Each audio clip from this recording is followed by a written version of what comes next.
ଆରେ ଧନ ମୋର ମୋ କୋଳରୁ ଯିବା ଦିନଠାରୁ ଅନେକ ବାଧା ଅସହନୀୟ ଯନ୍ତ୍ରଣା ଭୋଗ କରି ତୁ କ୍ଳାନ୍ତ ହୋଇ ପଡ଼ିଲୁଣି। ପ୍ରକୃତିର ବାରମ୍ବାର ଆଘାତ ପାଇ ତୋର ମାନସିକ ବିକୃତି ଆସିଲାଣି। ତେଣୁ ମୋର କଥା ତୋତେ ଆଉ ମଧୁର ଲାଗୁନାହିଁ। ମୋ ପ୍ରତି ତୋର ମନରେ ସର୍ବଦା ଅଭିମାନ ରୋଷ ସୃଷ୍ଟି ହୋଇଯାଉଛି। ପ୍ରତି କଥାରେ ମୋତେ ଦୋଷାରୋପ କରୁଛୁ। ତୋର ମନ ହେଉଛି ତୁ ଏପରି ଆଚରଣ କରିଚାଲିଛୁ। ଯଦି ସେଥିରେ ତୁ ଆନନ୍ଦ ପାଉଛୁ ବା ତୋର ସମସ୍ୟାର ସମାଧାନ ହୋଇଯାଉଛି ତେବେ ତାହା ହିଁ କର। କିନ୍ତୁ ମୁଁ କ'ଣ କରିବି? କଥା ଦେଇଛି ଯେତେବେଳେ ତୋର ସମସ୍ତ କ୍ରୂର ବ୍ୟବହାର ସତ୍ତ୍ୱେ ମୁଁ ତୋତେ ନଜର ଦେଇ ବସିଛି। ମୁଁ କ'ଣ ତୋର ଆଚାର ବ୍ୟବହାରରେ କେବେ ରୁଷ୍ଟ ହୋଇଛି? ତୁ ଯିବା ଦିନଠାରୁ ଆଜି ପର୍ଯ୍ୟନ୍ତ 22 ଥର ତୋତେ ସତର୍କ କରିଦେଇଛି। ଧର୍ମଧାରା ଦେଇ ତୋର ଜୀବନର ଗତିପଥ ନିର୍ଣ୍ଣୟ କରିବାର କୌଶଳ ବତାଇ ଦେଇଛି। ତୁ ଯଦି ମୋ କଥାକୁ ଗୁରୁତ୍ୱ ଦେଇ କର୍ମଯୋଗ ଅଭ୍ୟାସ କରିଥାନ୍ତୁ ଆଜି କ'ଣ ତୋର ଏ ଅବସ୍ଥା ହୋଇଥାନ୍ତା? ପ୍ରଥମରୁ ବିଭିନ୍ନ ପର୍ଯ୍ୟାୟରେ ତୋତେ ନିରାପଦ ଆଚରଣ ସମ୍ପର୍କରେ ବୁଝାଇ ଆସୁଛି। ସେହି ଆଲୋଚ୍ୟ ଶୃଙ୍ଖଳା ମଧ୍ୟ ଦେଇ ଗତି ନ କଲେ ଯେଉଁ ପରିଣାମ ହୁଏ ତା ମଧ୍ୟ କର୍ମ ଓ କର୍ମଫଳ ଆକାରରେ କହିସାରିଛି। ଯଦି ବା କିଛି ସେପରି କୁକର୍ମ ଜ୍ଞାତସାରରେ ବା ଅଜ୍ଞାତସାରରେ ହେଉ କରିଛୁ ତାର ପ୍ରତିକାର ଓ ପ୍ରତିରୋଧ ପ୍ରଣାଳୀ ମଧ୍ୟ ଦେଇଛି। ତଥାପି ଯେବେ ତୁ ଅବୁଝା ହୋଇ ରହିବୁ ତେବେ କାହାରି କିଛି କରିବାର ନାହିଁ। ସ୍ଥିର ମନରେ ଚିନ୍ତା କରି ଦେଖିଲୁ ତୋର ପିତା ତୋ ପାଇଁ ଏ ଧରିତ୍ରୀକୁ କେତେ ସୁନ୍ଦର ଭାବରେ ସଜାଇ ରଖିଛନ୍ତି। ସେଗୁଡ଼ିକୁ ଉଚିତ ମାର୍ଗରେ ଉପଯୋଗ ନ କରି ଯେବେ ଦୁରୁପଯୋଗ କରିବୁ ତେବେ ଦୋଷ କାହାର କହିଲୁ? ଅନ୍ଧକାର ନାଶ କରିବା ପାଇଁ ଆଲୋକର ସୃଷ୍ଟି ହୋଇଛି। ତୋର ଘରର ଅନ୍ଧାରକୁ ଦୂର କରିବା ପାଇଁ ତୁ ବତୀଟିଏ ଜଳାଉଛୁ। ବତୀଟିର ଧର୍ମ ସେ କେବଳ ଆଲୋକ ପ୍ରଦାନ କରିବ। କିନ୍ତୁ ସେ ଆଲୋକରେ ତୁ ପୁଣ୍ୟ କର୍ମ କରିବୁ ବା କୌଣସି କର୍ମ ନ କରି ଶୋଇଯିବୁ ସେଥିରେ ତାର କୌଣସି ସମ୍ପର୍କ ନାହିଁ। ସେ ତା କର୍ମ କରୁଛି। ତୁ ତୋ କର୍ମ କରିବୁ ଓ କର୍ମଟିର ଫଳାଫଳ ପାଇଁ ତୁ ହିଁ କେବଳ ଦାୟୀ ହେବୁ। ସେହିପରି ତୋର ମନରେ ସର୍ବଦା ଆନନ୍ଦ ଭରିଦେବା ପାଇଁ ପ୍ରକୃତି କେତେ ସୁନ୍ଦର ଫଳ ଫୁଲ ଆଦି ରଚନା କରିଛନ୍ତି। ଅନେକ ଥର ପ୍ରସଙ୍ଗକ୍ରମେ ତୋତେ କହିଛି ଏ ସୃଷ୍ଟିର ପ୍ରତ୍ୟେକ ବସ୍ତୁରେ ତୋରି ପିତାଙ୍କର ସୂକ୍ଷ୍ମ ସତ୍ତା ହିଁ ବିରାଜମାନ କରିଛି।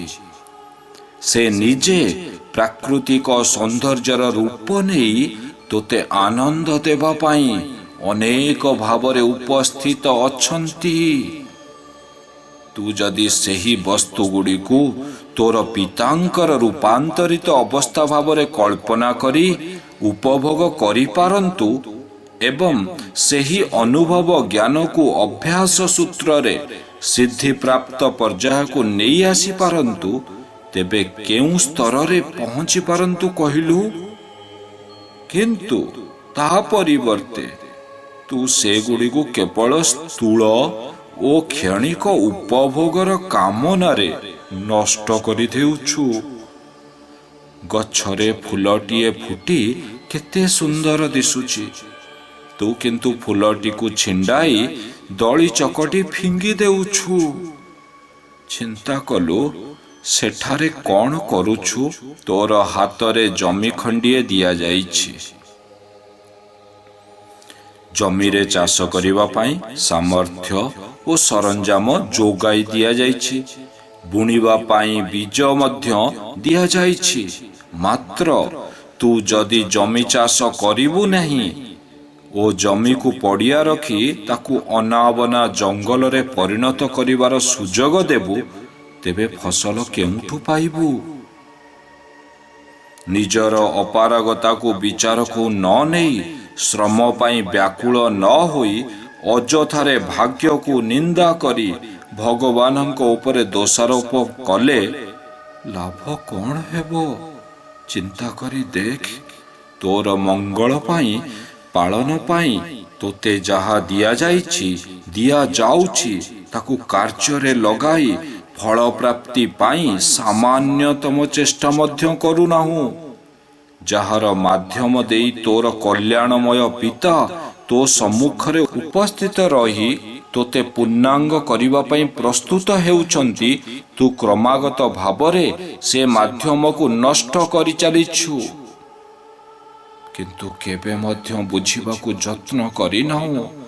ସବୁ ଥାଇ କାହିଁକି ସର୍ବହରା ହୋଇଛୁ? ପୁଣି ଥରେ ବୁଝାଇ ଦେଉଛି, ମନେ ରଖିବୁ। ସ୍ମରଣ କଲୁ, ତୁ ଯେତେବେଳେ ମୋ ନିକଟକୁ ଆସିଥିଲୁ କେଉଁ ଅବସ୍ଥାରେ ଥିଲୁ? ମୋହ ମାୟାରୁ ସୃଷ୍ଟି ସମସ୍ତ ଅଳିକ ବସ୍ତୁରେ ବୁଡ଼ି ରହି ଦୁଃଖକୁ ସୁଖ ମନେକରି ଜୀବନ କଟାଉଥିଲୁ। ସେହି ସବୁ ବନ୍ଧନ ସୂତ୍ରକୁ ଆହୁରି ଦୃଢ଼ କରି ତାରି ମଧ୍ୟରେ ହଜିଯିବା ପାଇଁ ପ୍ରାର୍ଥନା କରୁଥିଲୁ। ପାର୍ଥିବ ବସ୍ତୁ ପାଇଁ ଅଳି କରୁଥିଲୁ, କାରଣ ସୃଷ୍ଟି ଚକ୍ରର ବନ୍ଧନ କ୍ରିୟା ଓ ତାହାର ଫଳାଫଳ ସମ୍ପର୍କରେ ସମ୍ପୂର୍ଣ୍ଣ ଅଜ୍ଞ ଥିଲୁ। ଯାହାକୁ ମୋର ମୋର କହୁଥିଲୁ ସେ ବାସ୍ତବରେ ତୋର ନୁହେଁ, ଏକଥା ପାଶୋରି ଦେଇଥିଲୁ। ତୁ ଯେତେବେଳେ ଧରିତ୍ରୀକୁ ଆସିଛୁ, ସଙ୍ଗରେ କାହାରିକୁ ଆଣିନାହୁଁ। ଯିବାବେଳେ ମଧ୍ୟ ତୋ ସାଙ୍ଗରେ କେହି ଯିବେ ନାହିଁ। ଜନ୍ମଠାରୁ ମୃତ୍ୟୁ ପର୍ଯ୍ୟନ୍ତ ଯାହା ପାର୍ଥିବ ବସ୍ତୁ ପାଇଛୁ, ପାଉଛୁ ଓ ପାଇବୁ, ସେଗୁଡ଼ିକର ମାଲିକ ଆଜି ତୁ ହୋଇଛୁ। ଆସନ୍ତାକାଲି ତୁ ଯିବା ପରେ ତାହାର ମାଲିକ ଆଉ କେହି ଜଣେ ହେବ। ତେଣୁ ସେଗୁଡ଼ିକ ତୋର କିପରି ହେଲା? ତେଣୁ ଏ ସମସ୍ତ ବିଷୟ ତୋତେ ବୁଝାଇ ଦେଇ ଯେଉଁ ବସ୍ତୁ ତୋ ସାଙ୍ଗରେ ଛାଇ ପରିଯିବ, ସେହି ଅମ୍ଳାନ ବସ୍ତୁ ଧାରା ମାଧ୍ୟମରେ ତୋତେ ଦେଇ ପଠାଇଥିଲି। ପ୍ରଥମ ପର୍ଯ୍ୟାୟରେ ଶ୍ରଦ୍ଧା, ଭକ୍ତି, ବିଶ୍ୱାସର ସହ ମୋତେ ଲକ୍ଷ୍ୟ କରି ତୋର କର୍ମଧାରା ଅଭ୍ୟାସରେ ଲାଗିଗଲୁ। ବହୁତ ଖୁସି ହେଲି। ଆନନ୍ଦ ଓ ଗର୍ବରେ ମୋ ଅନ୍ତର ପୂର୍ଣ୍ଣ ହୋଇଗଲା। କିନ୍ତୁ ତାପରେ କ'ଣ ହେଲା? ଗୋଟିଏ ଛୋଟିଆ ଗପ କହୁଛି, ଶୁଣ। ଏକ ପରିତ୍ୟକ୍ତ ଘରେ କେତେଜଣ ଖଣ୍ଟ, ତସ୍କର, ଚୋର ଓ ଡକାୟତ ଏକତ୍ର ରହୁଥିଲେ। ପରସ୍ପରଙ୍କର ମିତ୍ରତା ଖୁବ୍ ନିବିଡ଼। ଜଣକ ଉପରେ ବିପଦ ଆସିଗଲେ ଅନ୍ୟମାନେ ମିଳିତ ହୋଇ ବିପଦର ସାମ୍ନା କରନ୍ତି ଏବଂ ବିପଦକୁ ଦୂର କରି ପୁଣି ଆନନ୍ଦରେ ଆସ୍ଥାନ ଜମାଇ ଦିଅନ୍ତି। ଏମାନେ ଅତ୍ୟନ୍ତ ନିଷ୍ଠୁର, କ୍ରୂର ଓ ଦୁଷ୍ଟ ବୁଦ୍ଧି ସମ୍ପନ୍ନ ହୋଇଥିବାରୁ ଏମାନଙ୍କ ସଙ୍ଗରେ ଶତ୍ରୁତା କରିବାକୁ କେହି ସାହସ କରନ୍ତି ନାହିଁ କିମ୍ବା ସେ ଘରକୁ ନିଜ ଆୟତ୍ତକୁ ନେବା ପାଇଁ ଚେଷ୍ଟା କରନ୍ତି ନାହିଁ। ବିଜୟ ଉଲ୍ଲାସରେ ଉନ୍ମତ୍ତ ହୋଇ ଘରଟିକୁ ନିଜର ନିରାପଦ ବାସଗୃହରେ ରୂପାନ୍ତରିତ କରି ରହିଥିବା ସମୟରେ ସେମାନଙ୍କ ଉପରେ ଅଚାନକ ଏକ ବିପଦ ମାଡ଼ି ଆସିଲା।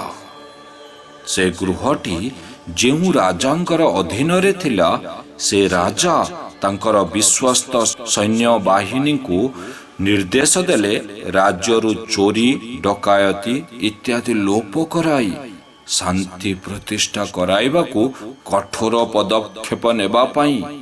ସେହି ନିର୍ଦ୍ଦେଶରେ ସେମାନେ ରାଜ୍ୟ ସାରା ଘୁରି ବୁଲିବା ଅବସ୍ଥାରେ ଏହି ଗୁପ୍ତ ଆଡ୍ଡା ନଜରକୁ ଆସିଲା। ତେଣୁ ଘରଟିକୁ ଦୁଷ୍ଟ ଶକ୍ତିମାନଙ୍କ କବଳରୁ ଉଦ୍ଧାର କରିବାକୁ ସେମାନେ ସଂକଳ୍ପ ନେଲେ। ପ୍ରଥମେ ସୈନ୍ୟମାନେ ସେମାନଙ୍କୁ ଭଲରେ ଭଲରେ ଘର ଛାଡ଼ିବାକୁ ବୁଝାଇ କହିଲେ। ନିଜେ ମତ୍ତ ଗର୍ବରେ ବୁଡ଼ି ରହିଥିବାରୁ ସୈନ୍ୟବାହିନୀଙ୍କ ଶକ୍ତିକୁ ସେମାନେ ହେୟ ଜ୍ଞାନ କଲେ। ପରିଣାମରେ ଉଭୟ ପକ୍ଷଙ୍କ ମଧ୍ୟରେ ବଳ କଷାକଷି ହୋଇ ସେହି ଘରଟି ହିଁ ଯୁଦ୍ଧକ୍ଷେତ୍ର ହୋଇଗଲା। ଶେଷରେ ରାଜଶକ୍ତି ନିକଟରେ ପରାସ୍ତ ହୋଇ ସେମାନେ ଧ୍ୱଂସ ହେଲେ।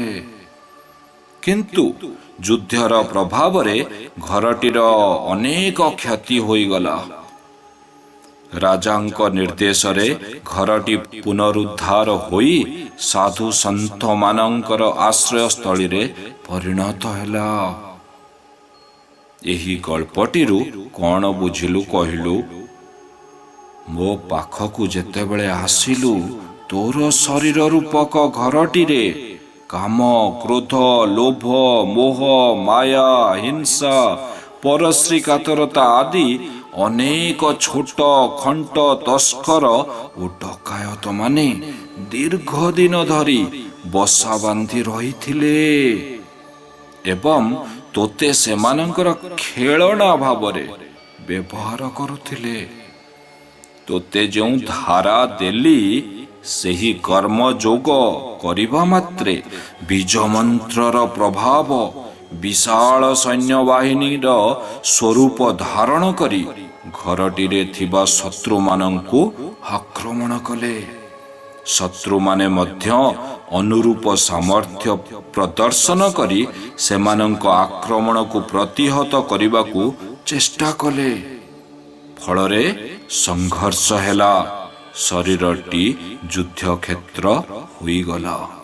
ଶତ୍ରୁମାନଙ୍କର ପାପାସକ୍ତ ଆଧିପତ୍ୟରେ ବଶ୍ୟତା ସ୍ୱୀକାର କରି ଶରୀରଟି ଯେଉଁ ମିଥ୍ୟା ଶକ୍ତି ଉପଭୋଗ କରୁଥିଲା, ସେଥିରେ ବାଧା ସୃଷ୍ଟି ହେଲା। ତାହାକୁ ତୁ ଅଶାନ୍ତି ବୋଲି ବିଚାର କରି ମ୍ରିୟମାଣ ହେଲୁ। ତୋର ଏହି ଦୁର୍ବଳତାକୁ ଖୁବ୍ ନିବିଡ଼ ଭାବରେ ଲକ୍ଷ୍ୟ କଲେ ତୋର ଘରର ସେହି ବିନାଶକାରୀ ଶତ୍ରୁମାନେ। ସଂଘର୍ଷରେ ସେମାନଙ୍କର ପରାଜୟ ଅବଶ୍ୟମ୍ଭାବୀ ଚିନ୍ତା କରି ସେମାନେ ତୋର ଦୁର୍ବଳତାକୁ ଆଶ୍ରୟ କଲେ ଏବଂ ସେମାନେ ସୃଷ୍ଟି କରିଥିବା କ୍ଷଣିକ ସୁଖ ଶାନ୍ତି ସପକ୍ଷରେ ଦୃଢ଼ ଯୁକ୍ତି ଉପସ୍ଥାପନା କରି ତୋତେ ପୁଣି ଥରେ କବଳିତ କରିଦେଲେ। ତୁ ମଧ୍ୟ ସେମାନଙ୍କ ଉପସ୍ଥାନକୁ ଖୁବ୍ ସହଜରେ ଗ୍ରହଣ କରିନେଲୁ, କାରଣ ପ୍ରଥମରୁ ସେମାନଙ୍କ ପ୍ରଦତ୍ତ ମିଥ୍ୟା ସୁଖରେ ତୁ ଅଭ୍ୟସ୍ତ ହୋଇଯାଇଥିଲୁ। ଆଧ୍ୟାତ୍ମିକ ଚେତନାର ଅନୁପସ୍ଥିତିରେ ତୋର ଘରଟି ସେମାନଙ୍କର ଆୟତ୍ତାଧୀନ ହୋଇଯାଇଥିଲା। ତେଣୁ ତୁ ସଂଘର୍ଷର ଶେଷ ପର୍ଯ୍ୟନ୍ତ ଅପେକ୍ଷା ନ କରି ଧର୍ମଧାରାରୁ ସୃଷ୍ଟ ସୈନ୍ୟବାହିନୀକୁ ନିଷ୍କ୍ରିୟ କରାଇଦେଲୁ। ଧାରା ଠିକ୍ ଭାବରେ କଲୁ ନାହିଁ, ସମୟାନୁବର୍ତ୍ତୀ ହେଲୁ ନାହିଁ, ଗୁରୁଙ୍କ ପ୍ରତି ଆଉ ପୂର୍ବ ପରି ନିଷ୍ଠା, ଭକ୍ତି ଓ ବିଶ୍ୱାସ ରଖିଲୁ ନାହିଁ। ସୁତରାଂ ସେହି ଶତ୍ରୁମାନେ ପୁନଶ୍ଚ ସେମାନଙ୍କର ଆସ୍ଥାନ ଫେରି ପାଇ ନିରାପଦରେ ରହିଗଲେ। ଯଦି ଗୁରୁ ଶ୍ରଦ୍ଧା କରି କେତେବେଳେ ସେ ଶତ୍ରୁମାନଙ୍କୁ କିଛି ଦଣ୍ଡବିଧାନ କରିବାକୁ ଚାହିଁଲେ, ସେତେବେଳେ ତୁ କୌଣସି ବିଚାର ନ କରି, ବୋଧଶକ୍ତି ପ୍ରୟୋଗ ନ କରି ବୃଥା ଅଭିମାନରେ କେବଳ ଗୁରୁଙ୍କୁ ଦୋଷାରୋପ କରି ଚାଲିଲୁ।